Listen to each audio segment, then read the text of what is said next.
کے بعد اب ہم باقاعدہ شعر و شاعری کا سلسلہ آگے بڑھاتے ہیں۔ حضرات محترم، جیسا کہ آپ کو پتہ ہے کہ انجمن تقدیس ادب کا ایک جو بنیادی مقصد ہے وہ یہ ہے کہ نئے لکھنے والوں کو ان کی حوصلہ افزائی کی جائے اور ادب کی نئی راہیں تلاش کی جائے۔ اس سلسلے میں بہت سارے شعراء جو ہیں وہ انجمن تقدیس ادب نے دریافت کیا ہے۔ تو ہمارے درمیان ایک ایسی ہی شاعرہ موجود ہیں جو غالباً دوسری دفعہ مشاعرے میں شرکت کر رہے ہیں۔ میں نے ان کا کلام پڑھا ہے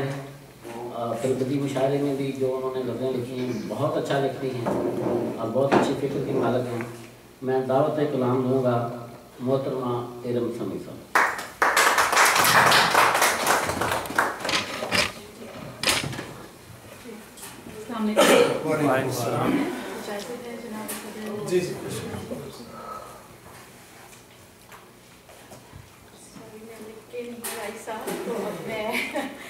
پوسٹ کیا تھا ترہی مشاعرے میں ہوئی تو اس طرح تھا، پیار کی شام و سحر باتیں کریں، پیار کی شام و سحر باتیں کریں، اس کی باتیں کرتا پھرتا ہے رقیب، اس کی باتیں کرتا پھرتا ہے رقیب، جس کی یہ شمس و قمر باتیں کریں، جس کی یہ شمس و قمر باتیں کریں، اس کی باتیں کرتا پھرتا ہے رقیب، جس کی یہ شمس و قمر باتیں کریں، ذکر نہ ہو اپنا ایسا بھی نہیں، ذکر نہ ہو اپنا ایسا بھی نہیں، اولاً ہم پھر دیگر باتیں کریں، اولاً ہم پھر دیگر باتیں کریں، بستی حق کی تو شنوائی نہیں،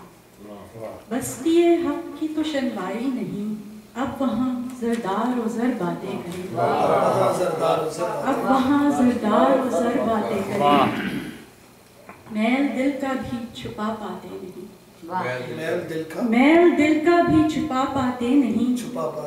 کس طرح اہل ہنر باتیں کریں، میل دل کا بھی چھپا پاتے نہیں، کس طرح اہل ہنر باتیں کریں، دل کی دنیا کس قدر آرام سے، دل کی دنیا کس قدر آرام سے، کر کے وہ زیر و زبر باتیں کریں، دل کی دنیا کس قدر آرام سے، کر کے وہ زیر و زبر باتیں کریں، ایسے سیلانی سے مت جی کو لگا، ایسے سیلانی سے مت جی کو لگا، جو سفر باندھے کمر باتیں کریں، جو سفر باندھے کمر باتیں کریں، کیا کسی ناصح کی دل شکنی ہوئی، کیا کسی ناصح کی، کیا کسی ناصح کی دل شکنی ہوئی، پھر کیوں حضرت بے ثمر باتیں کریں، پھر کیوں حضرت بے ثمر باتیں کریں، آخری شعر ہے، کھیلتی مسکان ہے لب ارم، کھیلتی مسکان ہے لب ارم، گولیے دیدہ تر باتیں کریں۔